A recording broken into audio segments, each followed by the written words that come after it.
Hey, and welcome back. I am David, the Retirement Gnome, and welcome to what is probably going to be the longest and least interesting, but most useful of the videos in the series on how to set up Boldin, the retirement planning software. Today, we're going to talk about expenses and healthcare.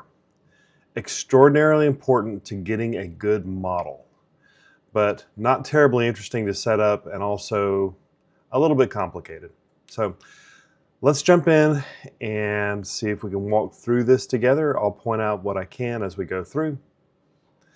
So let's come over here to our Boldin interface. Again, we're working with Lloyd and Lenora Lindermount. Let's come down here to expenses and healthcare. We'll click on that.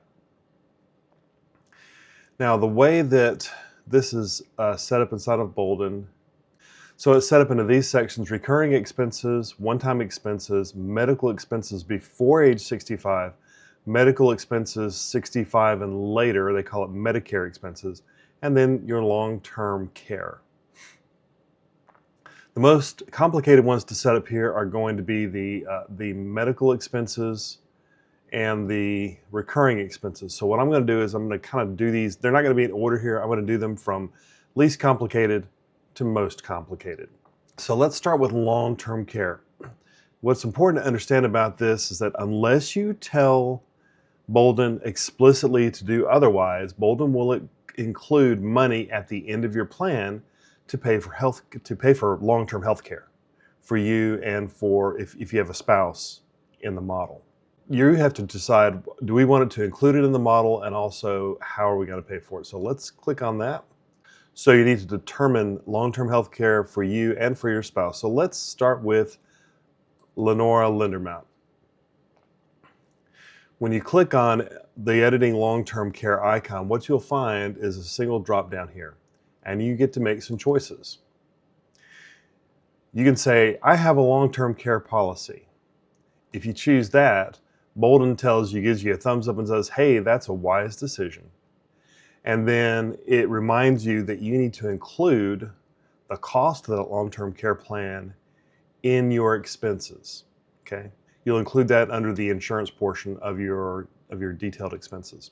And it explains here what it'll do. It says if you choose the long-term care policy, the system will calculate that 80% of your long-term care costs will be covered for 28 months prior to longevity. This may or may not be true for the policy that you choose. So just keep that in mind. Okay. So you could also choose to deal with long-term care. You could say, I'm going to purchase a long-term care policy. Rather than saying, I've already got one, I'm going to purchase one. And it says, basically tells you the same stuff. Just remember to include the cost at the correct point. I plan to purchase a deferred lifetime income annuity to pay for my long-term care. Boldin thinks that's a good option. Plan to use my home equity to pay for long-term care. Again, Boldin gives you a thumbs up. I plan to use my savings up and then try to qualify for Medicaid. That's great if that's what you'd like to do. It's risky, and Boldin explains to you here why that's risky. But if you want to try to get the state to pay for your long-term care, then that's the way you do it. You also have the link here. I will never require any kind of long-term care. If you do not want Boldin to model the cost of long-term care for you, and there are many reasons why this might be a valid choice, then you can select this. It will not add that extra money at the end of the plan, and that's it. It tells you that this is risky, though. It gives you this lovely warning window here. And the final choice is, I'm planning to let my family take care of me when I need long-term care. For a lot of people, this is the forced reality. They desperately need somebody in the family to take care of them because they don't have the resources. But inside of the model, you can plan for it. And if that's the case, then the calculator will not include long-term care costs at the end of the plan. So for Lenora, we're going to say that she's going to use home equity to pay for costs of long-term care. We come down here and we save that. And then we also have to do that for Lloyd. So let's just going to say the same thing. We're going to say that Lloyd's going to use home equity to fund the costs. Now let's talk about one-time expenses. This is the next least complicated thing. A one-time expense is something like replacing the roof on your house, replacing a water heater or appliances, buying another car, those types of things. Things that are not real estate. You're not buying a property, you're not selling a business, but you're buying the things you need to live. But sometimes they're really big chunks of money. Maybe you want to take a one-time vacation and it's very expensive. This is where you could put it if you wanted to. So let's model doing that. We're going to come down here and add a one-time expense. We're going to say that they're going to replace Lloyd's car. So once we've added a label, we're going to choose where does the money come from. You can choose from all the different accounts that you have set up. Maybe it's going to come out of savings. Maybe you decided it's going to come out of the Roth account, say. Or you can just choose the default, which is withdrawal order. And what withdrawal order does is it pulls the money in the order that you defined in the money flows section. So we're going to leave funding source as withdrawal order. Let's say Lloyd is going to replace his car, and it's going to be $40,000. The next most important thing is you got to tell it when is this one-time expense going to occur. Let's say that Lloyd has decided he's going to replace his car when he's 55. So we're going to compound down here to age 55. And this is a one-time event. Now, oddly enough, inside of one-time events, you can create annual events. I don't know why you would do that, but they give you the option. Typically, I only have used one-time events for one-time events. If you like to, you can add a note. This functionality does appear for certain things inside of Boldin. We're going to say Lloyd's car is worn out. And now we save that one-time event. Something very important to remember about one-time events, and we'll look at another one-time event just to show you this. Let's click on the little information button here, and it says, enter the amount in future dollars, the value you expect to spend at the time that you make the purchase. So Lloyd's car purchase is 5 years in the future. Is that $40,000 going to be what he's going to spend in 5 years? If you're going to use the one-time expense functionality, you have to remember it's got to be in future dollars. If you're going to replace a roof in 30 years, you need to take a guess at what you think that roof replacement is going to be in dollars 30 years from now. If it costs $15,000 today, is it going to cost $45,000 in 30 years? So make sure you do that, because that will catch you if you don't put it in there correctly. So now let's move on to medical expenses before age 65, before Medicare kicks in. So we come to this area, we'll expand it, and we will add an expense. Now, I'm going to assume that Lenora and Lloyd are both on Lloyd's American Airlines corporate health insurance. Let's add premiums first. Who is this expense for? We're going to say that Lloyd is the one incurring the expense, even though it's for the two of them. This is medical insurance pre-65 for both. Note here the number is annual. It's not monthly. It's a little different.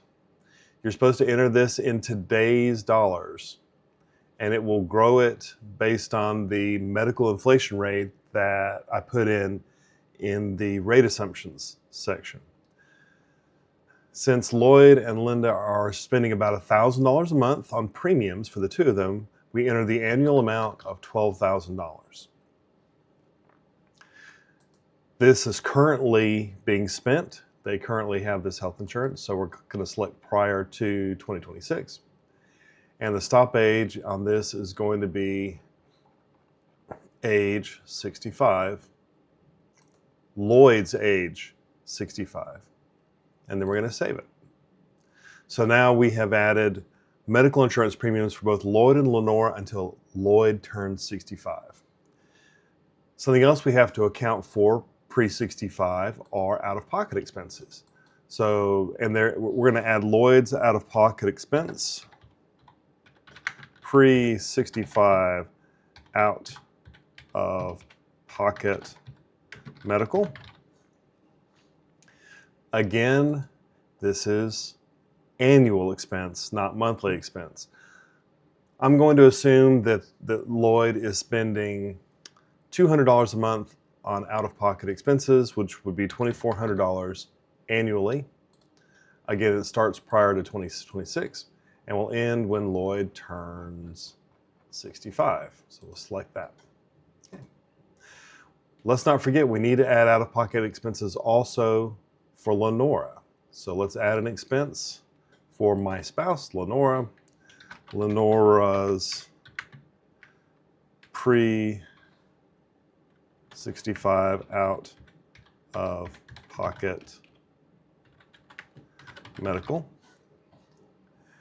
Again, let's say that Lenora's are a little bit more expensive because we're going to make the assumption for demonstrative purposes that Lenora has some medical conditions that have to be dealt with. So let's say that Lenora is spending $400 a month out of pocket for whatever it is that she needs to do. That'll be $4,800 a year. And let's see, this is going to start already. It's currently going, and it's going to stop. So for Lenora, that's age 63, right? January 2040, because she's 2 years younger than Lloyd. So let's save that. And we can come down here and we can just kind of double check our work. Their out-of-pocket expenses both end at January 2040, which is correct. Now this takes care of medical pre-65 for Lloyd and Lenora until Lloyd turns 65. We also now have to include medical coverage for Lenora from 63 to 65 when Medicare kicks in. So let's add that for Lenora. Let's say my spouse. This is Lenora's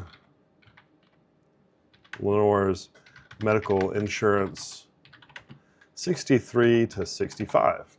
So let's say Lenora's plan for her alone though is 72, so $7,200 annually.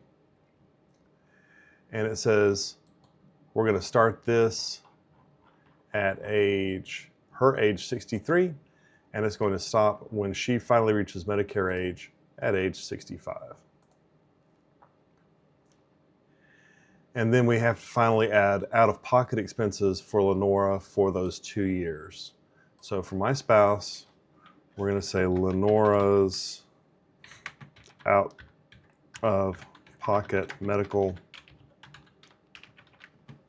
63 to 65, and let's say it's still $400 a month, which is $4,800 annually, and we enter the correct start age, which for her is 63, and stop age is going to be when she turns 65. All right, so now if you look at this, we've added pre-65 medical expenses, insurance premiums, and out-of-pocket expenses for both of them, taking into account Lenora's gap from 63 to 65. So now let's talk about 65 and older Medicare expenses. Boldin assumes that you're going to be on Medicare once you turn 65. Everybody is on Medicare. So let's walk through what you need to do for both Lloyd and Lenora. Let's expand Medicare expenses. It allows you to do this a couple of ways. You can use the estimator that's built into Boldin, which is a wonderful, wonderful tool. Or you can enter them as itemized medical expenses. The only time you're going to enter them as itemized medical expenses is if you are already retired and you know exactly what your expenses are. For people who have not retired yet, retirement is next year or maybe 20 years into the future, you're going to use the estimator. It's one of the most powerful tools that Boldin has. So let's go ahead and let's estimate what's going on for Lenora. So here we have your spouse. We're going to use the estimator. And we see here it gives you kind of a summary of the pre-selected things. It says that you're going to be choosing whether or not you're a smoker and any medical conditions and the level of premium over here. Well, so let's go ahead and make some changes here. So let's say that Lenora has some medical, let's get into the medical conditions first. Let's say that she has some issues that have to be dealt with. Let's say that she has asthma, she has cancer in her family history, she also has hypertension. All these things make her her medical care more expensive on a daily basis. Does your spouse have or are they at risk of having any of these health conditions? You select these first. Now we're going to go and we're going to say, is Lenora a smoker or a non-smoker? Well, let's say that Lenora unfortunately is a smoker. Also at the bottom, you can add employee-sponsored Medicare coverage if your if you're still working, you're on Medicare, and your employer provides you some kind of a supplementary insurance. Or if you are retired and you're one of those lucky people that has some sort of employer-sponsored medical coverage that you can add in addition to your Medicare coverage. Let's say that's not the case. When Lenora turns 65, she'll be on just Medicare alone. And finally, up here at the top, you get to make some important choices. Click on this. Which Medicare type are you going to choose? Are you going to choose regular Medicare Parts A and B, Medicare with a Medigap policy, Medicare with a drug plan, with a Medigap policy and a drug plan, or are you going to choose a Medicare Advantage plan? Lenora's insurance is going to be expensive because she has these previous existing conditions and she spends quite a bit of money on those. She wants to try to save money, so she's going to go with a Medicare Advantage plan. But she also wants good coverage, so she can now choose a premium level, low, medium, or high. So let's say that Lenora wants to choose the high premium level with a Medicare Advantage plan. And we see that Boldin has calculated that under those conditions, Lenora's lifetime medical cost under Medicare would be $768,296. Now let's come up here now to do Lloyd. Lloyd's is a little bit less complicated. Lloyd is going to choose Parts A and B, traditional. He just has hypertension that he's dealing with, and he's a non-smoker. Lloyd's cost for his plan is $346,000 for the lifetime. These numbers will also reflect the length of life that you have put into the plan.